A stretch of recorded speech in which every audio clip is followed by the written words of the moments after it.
The definitive edition of Dawn of War has arrived as of the day before yesterday. I've played some campaigns, some skirmish, and some multiplayer matches, and I'm here to talk about my impressions so far. So let's go through what works and what doesn't. So the stuff that works, I like the menus, they've been given a clean once over, and I like the new reflective metallic armor look of the units. The camera's been pulled back, which is a big improvement on the original game's camera, but I'd actually prefer it even further back than the new default.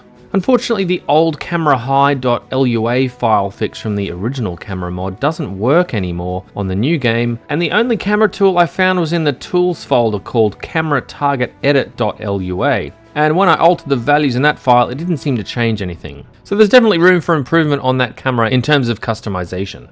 You can still make custom badges and banners, thank the Emperor. That looks awesome.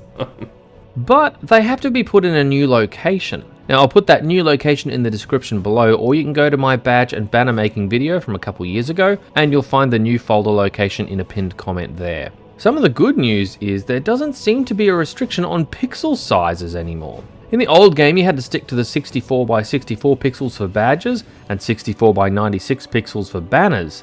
Now it doesn't seem to have a problem with slightly longer banners or slightly wider badges. In fact, I tried images that were 1000, 2000, 3000, 4000 and even 5000 pixels wide, and it accepted them all. They're all here. So here's the 2K banner, 3K banner, the 4K banner. I think the banners that fit the best were the ones I made 4000 pixels wide by 6000 pixels tall, but maybe that's just me. Things that I don't think have worked particularly well. There's still some pathing issues I've noticed, particularly with vehicles, but there was an update on the Steam boards to say that they are looking into this. While some of the cutscenes have had a bit of a spruce up, like the original campaign, the cutscenes from Soulstorm seems to have missed out and are unchanged from the original Soulstorm. The skirmish mode has caused some grumbles from the community. While you can play all of the 4 different campaigns, the only skirmish mode available is the one from Soulstorm with flying units. And some people aren't happy with that. It sounds like they'd much prefer an option for Dark Crusade skirmish mode as well. I've mentioned the camera distance being okay, but it seems players are unhappy with the lack of keybinding customization, and specifically about the lack of WASD camera controls. And I can kind of agree here. There have also been problems for players with multiple monitors being unable to move the camera down when pushing the edge of the screen with the mouse, and then having to move the camera with the arrow keys instead. This is also listed in the bugs that the devs are looking at fixing. So overall, it's a little bit of a mixed bag. Do I recommend buying it at this point?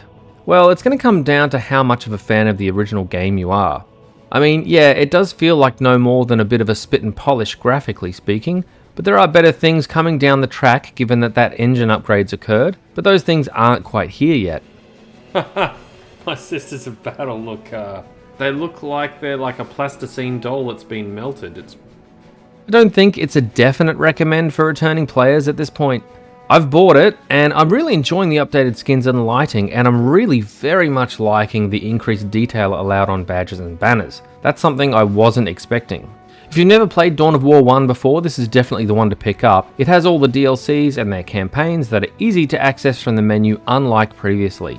I also like that the default camera is in a much better place. It could use some improvements, I must admit, customization and whatnot. And the other things, the widescreen support is a welcome addition.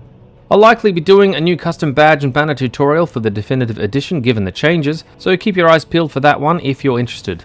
Okay, bye for now.